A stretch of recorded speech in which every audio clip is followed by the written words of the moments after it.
Our next speaker is someone who has given me inspiration time and time again. He attended his first SOCAP when I think he was in high school. He says he was 24, but I'm pretty sure he really was in high school. And this guy has done more to create a community of investors and a community of entrepreneurs who are changing the world than anybody I know. I am so proud to call him friend. I want to bring to the stage for just a few minutes Ross Baird, who's going to talk about something that's really been bugging him that he thinks we need to do better. So Ross, come on out. Hey, that's good. All right, how are we doing?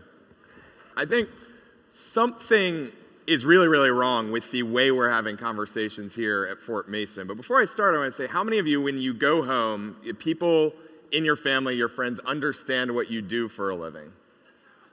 Like no hand, maybe one. Good for you, not me.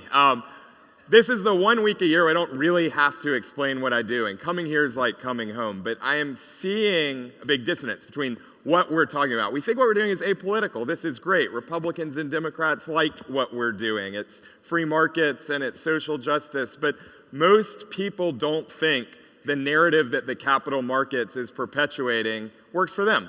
And I am not a Donald Trump supporter, but there's a lot of this, and Donald Trump and Brexit and what dominates the headlines, and we're not talking about that. And it's because we have developed this process for picking the next great ideas. We get a bunch of smart people in the room, we pick the best, we invest in the results, we call it venture capital, venture philanthropy. It's basically the same process. It's so logical, it's so seductive, and it's so wrong.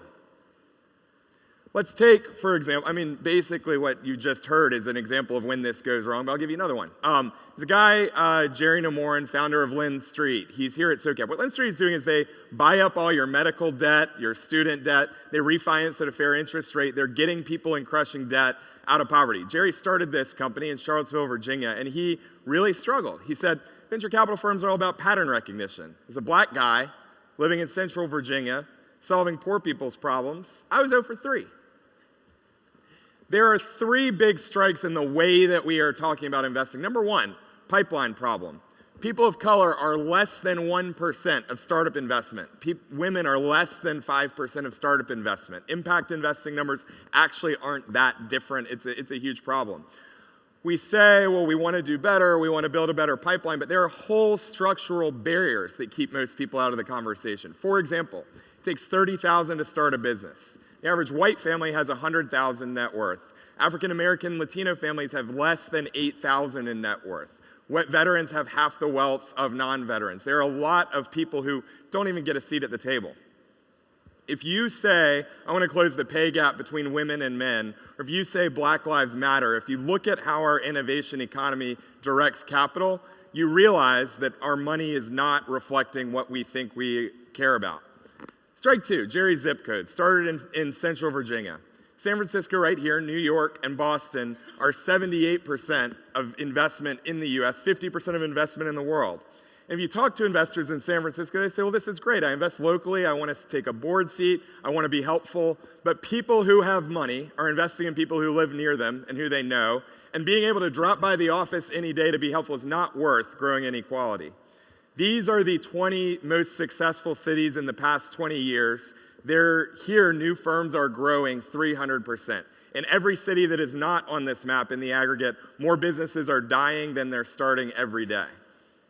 Strike 3, Jerry says people don't understand solving poor people's problems. The top 6 expenditures by middle and lower income families: financial services, health, education, housing, transportation, energy. If you look at the billion-dollar companies that have been created in the last 8 years, only 15% of them are in the industries that people spend money on, spend time on. We are not actually directing resources to the highest opportunities. Investors say, well, we don't do water or agriculture. They're just hard industries. It's tough to exit. But if you look at, for example, a systematic failure to manage agriculture and water in the Middle East leads to a massive food shortage in the middle of a massive civil conflict in Syria, huge migration to Europe, huge right-wing populist backlash, Brexit costs people $3 trillion, and they say, this came out of nowhere. We didn't expect it. We did not invest in the long term, and we lost a lot of money, but it seems like we are not appropriately pricing what that is in the future. So we're losing a lot of money because we're not investing in the long term, and we're holding our breath for what happens here in a month. So think of where you are invested. How are people making decisions? Are they looking at the white dude who started the hot chicken thing that appropriated the idea from somebody else, or are they looking at the person who actually created the idea? The venture capital processes and the funds and the philanthropies and the strategies that emanate from it are leaving most people out.